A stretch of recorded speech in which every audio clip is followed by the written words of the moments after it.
2XKO is officially dead.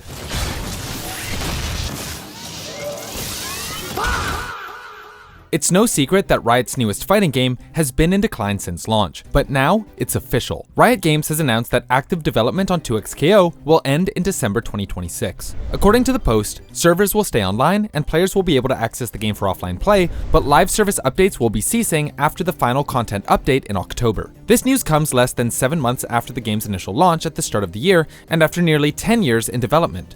The question is, what the heck happened? And more importantly, what does it mean for the community? With the championship series still actively happening and thousands of players spending money on season passes and cosmetics, how will their loyalty be rewarded?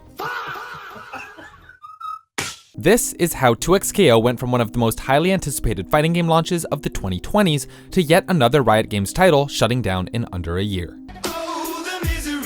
2XKO was the brainchild of Tom and Tony Cannon, co-founders of EVO, who wanted to make a fighting game that appealed to newcomers while still having enough depth to rope in hardcore players. The game started as an independent project before catching the attention of Riot, who bought their company in 2016. After several years in development, expectations for 2XKO were high. However, after years of teasers, delays, and long periods of radio silence, the fanbase had grown fatigued, and hype for the game was a fraction of what it was when the project was first revealed. This was followed by a confusing cycle of alpha lab testing and beta testing throughout 2025, and by the time the game actually launched in 2026, the response was less, "Oh my god, I'm so excited," and more like, "Finally, how did it take that long to finish a game?" Plus, for the longest time, because of poor marketing, many people didn't even know the game was officially released. The result was significantly fewer players than anticipated picking up the game, and even more leaving in the weeks after launch because there was nothing special keeping casual players engaged. While Riot eventually released content like the Climb PvE, it came 6 months too late and really should have been there at launch.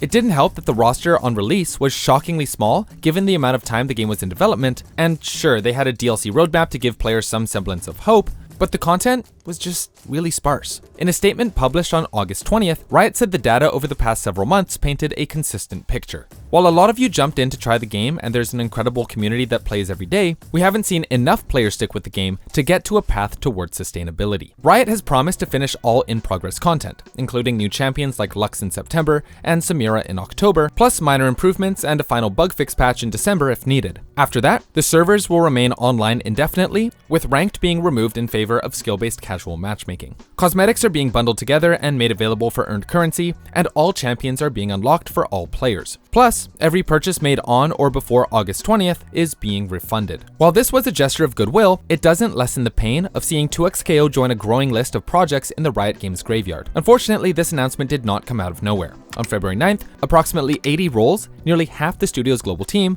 were cut less than 3 weeks after the official release. Executive producer Tom Cannon posted that the development team was being significantly reduced, stating that overall momentum had not reached the level needed to support a team of that size in the long term. Free-to-play live service games need a critical mass of regular players to justify ongoing investment. 2XKO simply never reached that critical mass. Their business model was to create a free-to-play game, then make money off of cosmetics, a framework which has been wildly successful for their other games like League of Legends and Valorant. Unfortunately, it was a poor choice from Riot to implement free-to-play monetization in a fighting game where people tend to stick to only a handful of characters. This, compounded with the issue of the small player base, led to 2XKO's business model quickly falling apart, and things became unsustainable. The key word is sustainability. Like, this shit has to make money. You cannot just produce games and then they come out as free titles and they don't make money. Surprisingly, for a company as traditionally opaque as Riot, they were very open about this. 2XKO cost us substantially more to operate than it brings in, and engagement has stayed relatively flat despite our larger updates. They considered shrinking the team further to keep the game alive,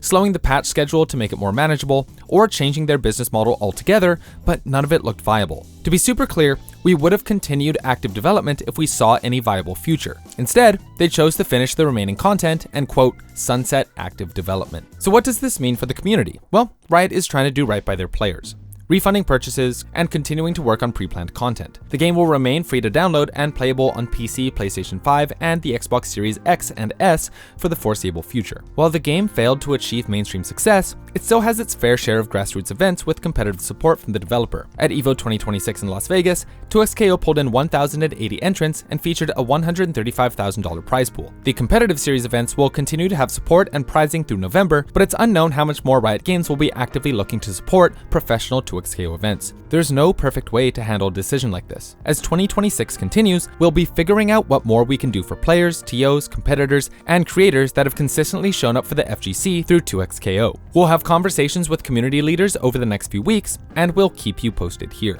No matter which way you slice it, after December, things will be ramping down. The company says it will keep exploring new genres, but that fighting games just wasn't the right fit for Riot. And with that, the book officially closes on 2xKO.